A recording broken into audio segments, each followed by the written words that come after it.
Oke teman-teman, untuk PCX yang rem belakangnya itu ngepok itu dikarenakan karena ininya macet ya.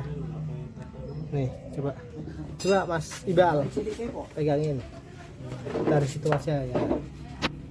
Ini teman-teman, ini macet. Ini harusnya kan gerak, ini enggak gerak nih, macet. Ini macet teman-teman. Ini macet. Nggak bisa.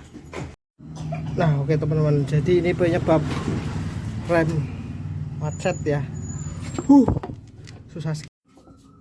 Oke teman-teman, ini yang sudah kita polis ya. Ini sudah nggak karat lagi, tapi ini memang korsi.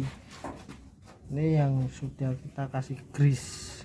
Nah harusnya itu seperti ini. Ini sudah kan seperti ini ya. Ini kita grease.